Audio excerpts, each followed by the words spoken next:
கர்த்தருடைய பரிசுத்த நாமத்துக்கு சொல்லுங்கள். இப்போ நான் உங்களுக்கு சொல்ல வந்த வார்த்தை வந்து 4வது வார்த்தை. முதல் வார்த்தை வந்து மன்னிப்பு. ஐயா சொல்லிட்டு போயிட்டாரு. உங்களுக்கு எல்லாம் புரியுற மாதிரி ஐயா தெளிவாகவே சொல்லிட்டாரு. 2வது வார்த்தை ரட்சிப்பு. ரட்சிப்புன்னா அதையும் சொல்லிட்டாரு. அரவணைப்பு அடுத்தது ஐயாவும் சொல்லிட்டாரு. இப்போ நான் சொல்ல வந்தது வந்து தவிர்ப்பு.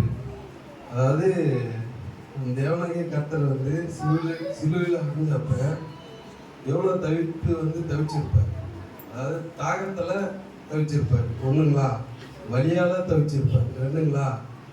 அடுத்து அவர் ஒரு விஷயம் என்னன்னா, ஐயா சொன்ன மாதிரி என் தேவனே ஏன் என்னை கைவிட்டீர்கள். அதானே அதுக்கு வந்து நம்ம மனுஷனோட ஒப்பிட்டு பாருங்கன்னா, அவர் வந்து அவருக்கு சுமாராக ஒரு 100 வயசு வரைக்கும் மனுஷன் இருப்பான் அப்படின்னு நம்மளை எல்லாரும் தேவன் படித்தார். அவர் வந்து ஒரு நமக்கு வந்து சத்தியத்தை சொல்கிறதுக்காக தேவன் வந்தார். அவர் சத்தியத்தை நம்ம பின்பற்றி வரோம். அப்படி இருக்கும்போது ஒரு அப்பா அம்மாவுக்கும் வந்து பசங்க சொத்து எல்லாருமே வந்து கரெக்டாக வந்து போய் சேரணும் அப்படின்னு சொல்லி வளர்ப்பாங்க. சமமாக தானே பிரித்து கொடுப்பாங்க. சமமாக பிரித்து கொடுக்குற நேரத்தில் ஒருத்தவங்க கம்மியாகவும் ஒருத்தவங்க அதிகமாகவும் கொடுத்தாக்கா மன கஷ்டம் தானே வரும். அதே போல் தான் நம்ம வாழ்க்கையில் ஆயுஷ் காலம் வந்து 100ன்னு படிச்சிருந்தாலும் கர்த்தர் எப்படி பாதியிலே இறந்துட்டார் இல்லையா. அதுக்காக அவர் என்ன சொல்கிறாருன்னா, ஏன் என்ன கைவிட்டீர்கள்னு சொன்னார். இதே சமயத்தில் அது சொல்ல அந்த வார்த்தை எல்லாமே வந்து ஏலி சொல்லுங்க.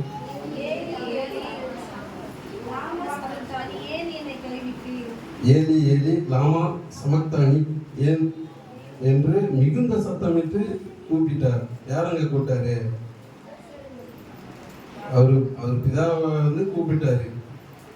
மனிதனா வந்து நம்ம பாடுகளை வந்து சிலுவையில் சுமந்தாரு. அதுக்காக நம்ம தினம் அவரை நினைச்சு திருவிருந்து எடுக்கும்போது அந்த பாட்டு ரொம்பவும் அவர் பாடுகளை சொல்ற மாதிரி இருக்கும். அவர் பாடுகள் எவ்வளோத்துல சொன்னாலும் நமக்கு அந்த நேரத்தில் வந்து சொல்லிட்டு நம்ம போகிறது கிடையாதுங்க. அதை பின்பற்றி அவர் என்ன சொல்றாரோ அதை கடைபிடிக்கணும். அதாவது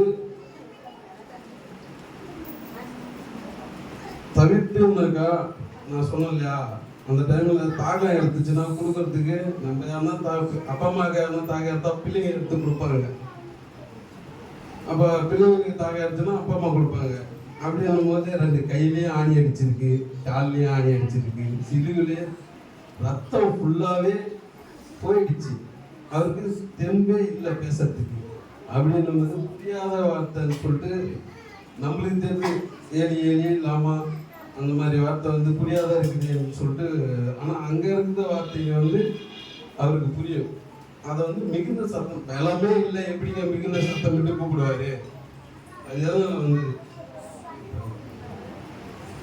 மிகுந்த சத்தமிட்டு கூட்டாரு. அவர் உடம்புல சத்தே இல்லை, சுத்தமாக ரத்தம் எல்லாம் போயிடுச்சுன்னு சொல்றாங்க. அதுதான் உண்மையும் கூட. அதற்கு என் தேவன் ஏன் என்ன கைவிட்டீர்கள்னு சொன்னேன் இல்லையா. இன்னும் நிறையா வந்து நம்ம பிள்ளைங்களுக்கு 100 வயசு வரைக்கும் இருந்திருக்குனாக்கா நிறையா சொல்லியிருப்பார் இல்லையா. சொன்னது வரைக்குமே நம்ம பாவங்களை ரசித்து நம்ம பாடுகளுக்கு பாவத்துக்காக பாடுபட்டு அவர் உயிரை வந்து நம்மளுக்கு ஒப்படைச்சிட்டாரு பிதாவுக்கு.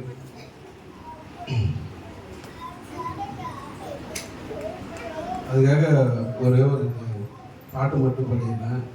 நம்ம எப்பயும் பாடுற பாட்டு தான். அதான் நம்ம பாடுகளுக்கான பாட்டு. ஏறுகின்றார் என் கூட நீங்களும் பாடுங்க, அப்போதான் எனக்கும் ஆர்வமாக பாடணும். ஏறுகின்றார் தள்ளாடி தவழ்ந்து துணை போடு என் நேச குருசை சுமந்து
வார்த்தையை கர்த்தர் வந்து சரியா உச்சரிக்கும் நிலையிலே இல்லை சிலுவையில் அறையும் போது. அப்படி இருக்கும்போது அதை நம்ம புரிஞ்சுக்கிறது வந்து சாதாரண விஷயமே இல்லைங்க. அது வந்து தெளிவாக பைபிளில் நம்மளுக்கு சொல்லிட்டு போனாங்க இல்லையா, அதை வந்து பின்பற்றிருந்தால்தான் நம்ம வந்து இதெல்லாம் நடந்துச்சான்னு சொல்லிட்டு இப்போ பைபிள் குரான் அப்படி இப்படின்னு எழுதி வச்சுருக்காங்க இல்லையா. அதில் வந்து பைபிளில் ஏன் நம்ம உண்மையான தெய்வம்னு சொல்லிட்டு நம்ம ஏற்றுக்கிறோம்னாக்கா ஒரே ஒரு இதுதாங்க, நம்ம வாழ்க்கையில் படிக்கிறதுல இருந்து நடைமுறைக்கு வந்து பார்த்தாவே தெரியும். அந்த கோயிலை கட்டி வச்சுட்டு அவங்க இறந்துட்டு போயிட்டாங்க, அவங்களுக்கு என்ன தெய்வத்துக்கு இதுதான் சாமி அதுதான் சாமின்னு சொல்லி. ஆனால் நம்ம பாட்டுகளெல்லாம் எழுதியிருக்கிறதுக்கு ஒரே ஒரு அர்த்தம் ஒன்று இருக்குங்க. அது எல்லாமே படிக்கிற பசங்களுக்கு தெளிவாகவே தெரியும். ஏன்னா வச்சுக்கலாம், அது வந்து பின்னால் வந்து சமூகறியலில் வரும். கிமு கிபி அப்படின்னா நாங்க அப்போ படித்தவங்க கிளீனாக தெரியும், அப்படிதானே? கிமு கிபி, கிறிஸ்துவுக்கு முன் கிறிஸ்துவுக்கு பின். அது நம்மளுக்கு பைபிளில் மட்டும் இல்லைங்க, புத்தக நூல்களில் கூட வந்துடுச்சு. அது கட்டுக்கதையாக இருந்தாலும் நம்ம உண்மையான தெய்வம்னு சொல்லிட்டு இதை வணங்குறோம். நம்ம தேவனாகிய உண்மையான தெய்வத்தை வணங்குறோம். அதே போல் அவங்களும் அந்த கோயில் இந்த கோயில் எல்லாமே புக்கில் வருது. நம்மளும் உங்களுக்கு வந்து நம்மளால் உருவாக்கின சிலையை நம்ம சாமின்னு நம்ம கும்பிட்றோம். ஆனால் உண்மையான தெய்வம் அவங்களும் உணர்ந்தாக்கா வச்சுக்கணும். மனம் திரும்புதல் வந்துடும், மனமாற்றமும் வந்துடும். அப்படி மனமாற்றம் வந்தாக்கா நம்ம சர்ச்சில் யாரையும் ஆத்மாவை நம்ம அவங்களே வந்துடுவாங்க. சொல்லணும், நம்ம இந்த பாடல்களை பற்றி சொன்னாதான் அவங்களுக்கு தெரியும். அது வந்து நம்மளால் மட்டும்தான் முடியும்.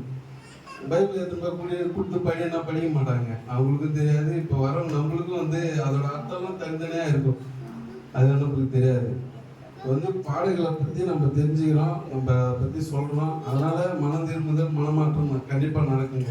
அதை மட்டும் உங்களுக்கு கொஞ்சம் சொல்லுங்கள். தேவன் வந்து எனக்கான வார்த்தை வந்து 4வது வார்த்தை தவிர்ப்பு.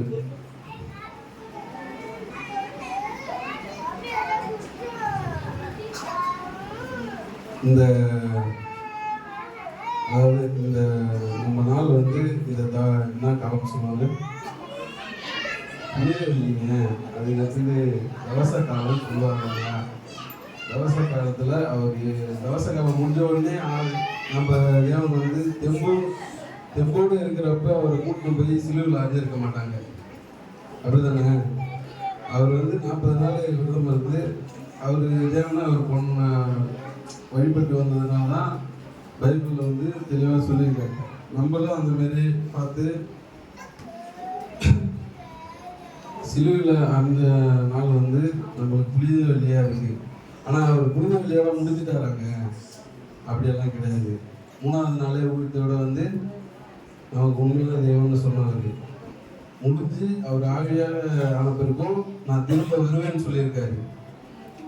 இதனால் நம்பிக்கையோடு இருந்தால் தான் நம்ம தேவனை வந்து நம்பிக்கையோடு நம்ம காண முடியும். பரலோகத்தில் அவங்க கூட வந்து 2 பேரை சிலுவையில் அறைஞ்சிலும் பரதேசியில் இருப்பாய் என்று சொன்னார் இல்லையா, அந்த மாதிரி நம்மளும் அவர் போய் கண்டிப்பாக பார்ப்போம்.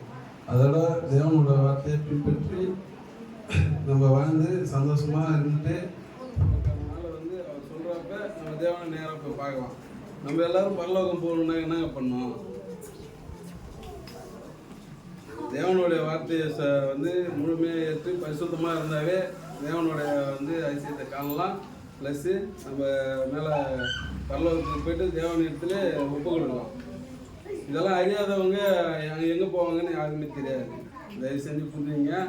நமக்காக தான் அந்த பாடுகள்லாம் தேவன் பட்டிருக்காரு. ஆமென், அல்லேலூயா.